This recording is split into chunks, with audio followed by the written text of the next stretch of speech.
I had just shifted into my new house in a quiet suburban neighborhood.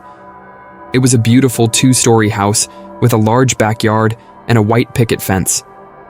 I was excited to start a new chapter in my life in this seemingly idyllic setting. At first, everything seemed normal. My neighbors were friendly and welcoming, and I often saw them gardening, playing with their children, or walking their dogs. But as the days turned into weeks, I began to notice strange things happening. One night, I was awakened by a loud noise coming from outside. I sat up in bed, listening intently. The noise sounded like someone was dragging something heavy across my lawn.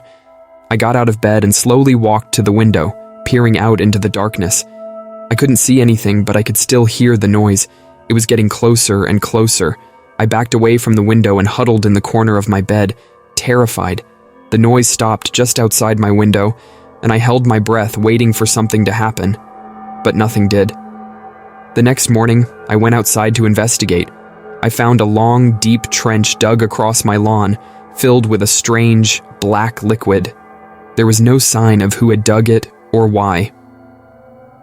I decided to talk to my neighbors about what had happened, but they all seemed strangely unconcerned. They told me that it was probably just some animals or some kids playing pranks, but I knew better. Over the next few weeks, the strange occurrences continued. I would hear strange noises at night.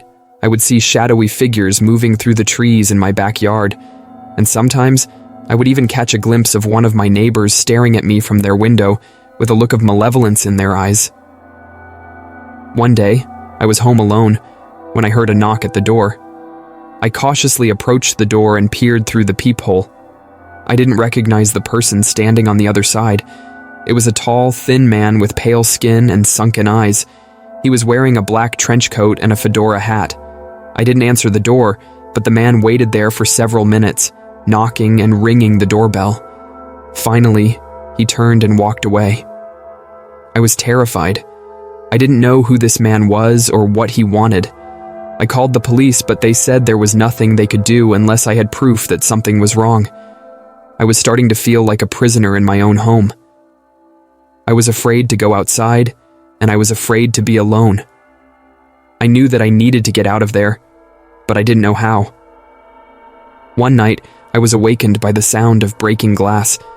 I jumped out of bed and ran to the window.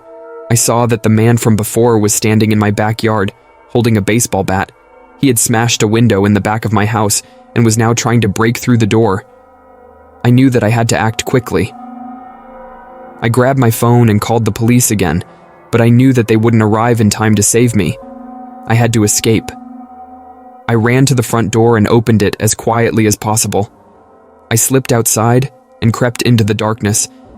I could hear the man breaking through the door behind me. I ran as fast as I could down the street, not daring to look back. I ran until I couldn't run anymore. I collapsed on a park bench, exhausted and terrified, but I was safe. I never went back to that house. I don't know what was happening in that neighborhood, but I'm glad I got out of there alive. Thank you for watching. If you like watching scary stories, kindly subscribe to my channel and stay blessed.